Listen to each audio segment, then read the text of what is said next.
नमस्कार।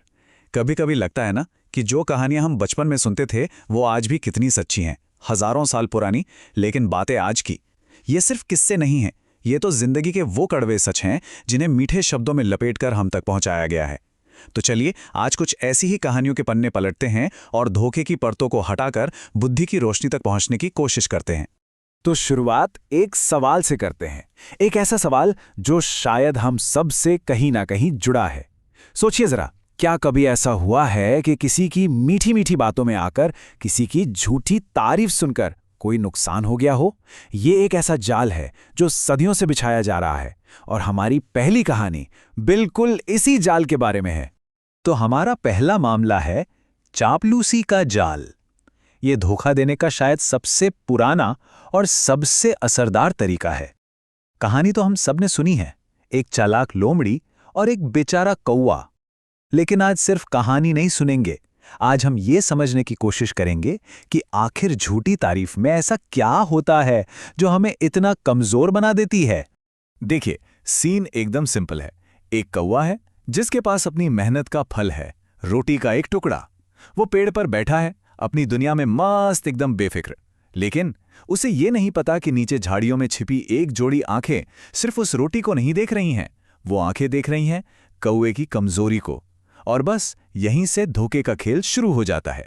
अब देखिए लोमड़ी की चालाकी, वो सीधे सीधे रोटी नहीं मांगती, कोई जोर जबरदस्ती नहीं। वो हमला करती है कौवे की सबसे बड़ी कमजोरी पर, उसके ईगो पर। अरे वाह कौवे भाई, क्या शानदार लग रहे हो। सुना है आवाज तो आपकी कोयल से भी मीठी है। अब जरा सोचिए, ये ऐसी तारीफें हैं जो सच हो ही नहीं सकती हैं और इसीलिए ये सबसे ज्यादा असर करती हैं। ये चापलूसी का एक परफेक्ट अटैक था। और नतीजा? नतीजा बिल्कुल वही हुआ जो लोमड़ी ने सोचा था। तारीफ का वो मीठा जहर कौवे के सिर चढ़ गया। वो अपनी सबसे कीमती चीज, वो रोटी, भूल ही गया। बस एक गाना गाने के धुन में जैसे ही उसने अपनी चोंच खोली, खेल खत्म। रोटी नीचे और लोमड़ी के मुंह में बस एक पल का घमंड और कीमत थी सब कुछ। तो इस पहली कहानी से हमें क्या सीख मिलती है? यही कि चापलूस ही उस धुंध की तरह है जिसमें सही और गलत का फर्क दिखना बंद हो जाता है। ये कहानी हमें सिखाती है कि जब भी कोई जरूरत से ज्यादा तारीफ करने लगे तो थोड़ा सावधान हो जाना चाहिए। अपने पैर जमीन पर और मजबूती से जमा लेने चाहिए, क्योंकि अक्सर मीठे शब्दों के पीछे इरादे कड़वे ही होते हैं। किसी अजनबी से मिला धोखा, हाँ, दुख तो देता है, लेकिन जब धोखा देने वाला कोई अपना हो, कोई दोस्त हो, तो वो चोट ज्यादा गहरी होती है ना। तो हमारा दूसरा मामला चापलूसी से एक कदम आगे है। ये है विश्वासघात का मामला। एक ऐसी कहानी जो दोस्ती की असली परीक्षा लेती है। तो कहानी है दो दोस्तों की, राम और श्याम। साथ जीने मरने की कस्में, हर मुश्किल में साथ निभाने के वादे, सब कुछ था। लेकिन शब्द तो आखिर शब्द ही होते हैं जब तक उनकी परीक्षा ना हो जाए।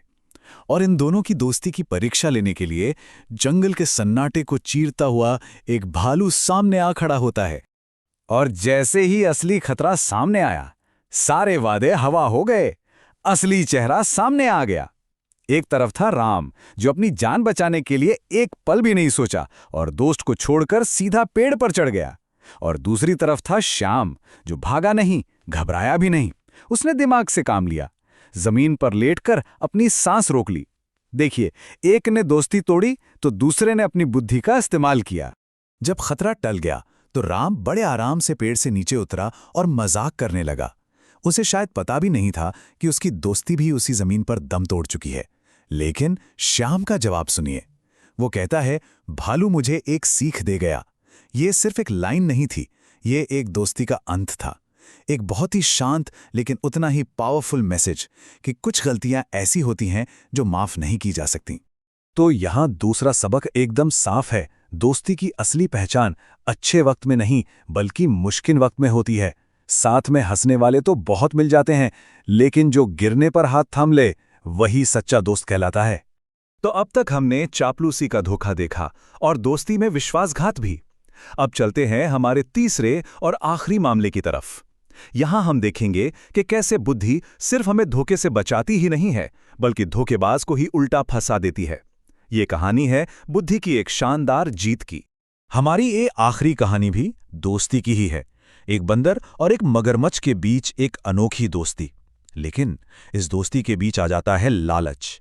मगरमच्छ की पत्नी एक बड़ी अजीब मांग रख देती है। उसे बंदर का दिल खाना है।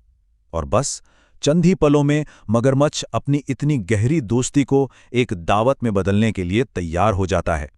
अब जरा उस पल को इमेजिन कीजिए। बंदर अपने दोस्त मगरमच्छ की पीठ पर बैठा है, नदी के बीचों बीच। चारों तरफ गहरा पानी, भागने का कोई रास्ता नहीं। और ठीक उसी वक्त मगरमच्छ अपनी भयानक सच्चाई बता देता है। जाल बिछ चुका है और बंदर उसमें पूरी तरह से फंस चुका है। ऐसा लग रहा है कि अब मौत निश्चित है। तो सवाल ये उठता है कि जब ताकत काम ना आए, जब भागने का कोई रास्ता न बचे, तब कोई अपनी जान कैसे बचा सकता है? बंदर के पास अब सिर्फ और सिर्फ एक ही हथियार बचा था, और वो था उसका दिमाग। और यहीं देखने को मिलता है बुद्धि का असली जादू। बंदर चीखता चिल्लाता नहीं है, घबराता नहीं है, नहीं, वो मगरमच्छ के लालच को ही अपना हथियार बना लेता है। वो एक ऐसी कहानी गढ़ता है जो सुनने में तो एकदम बेवकूफ़ी भरी लगती है, लेकिन लालच में अंधे हो चुके मगरमच्छ को बिल्कुल सच्ची लगती है। अरे दोस्त, दिल वो तो मैं पेड़ पर ही रखकर आया हूं, चलो जल्दी वापस चलो। ये दिमागी शतरंज की एक क्या कमाल की चाल थी। और बस यही है हमारा तीसरा और सबसे बड़ा सबक, कि जब ताकत और किस्मत दोनों ही साथ छोड़ दें, तब भी एक चीज है जो बचा सकती है, और वो है एक शांत दिमाग। सबसे बड़े संकट के समय घबराहट नहीं, बल्कि बुद्धि ही सबसे वफादार साथी होती है। तो इन तीनों मामलों को देखने के बाद हम एक बहुत जरूरी नतीजे पर पहुंचते हैं। चाहे लोमड़ी की चापलूसी हो, चाहे दोस्त का धोखा हो, या फिर कोई जान पर बनाने वाला संकट, असली ताकत शरीर में नहीं होती, असली ताकत तो दिमाग में होती है। तो चलिए इन सारी सीखों को एक साथ जोड़कर देखते हैं। पहली कहानी ने हमें सावधान किया, झूठी तारीफ के जाल से बचो। दूसरी कहानी ने हमें परखना सिखाया, असली और नकली दोस्तों में फर्क करना सीखो। और तीसरी कहानी ने हमें ताकत दी कि हर मुश्किल का सामना अपने दिमाग से करो।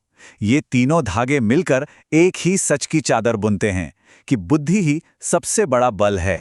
और आखिर में एक संस्कृत का श्लोक इस पूरी बात को बड़ी खूबसूरती से समेटता है।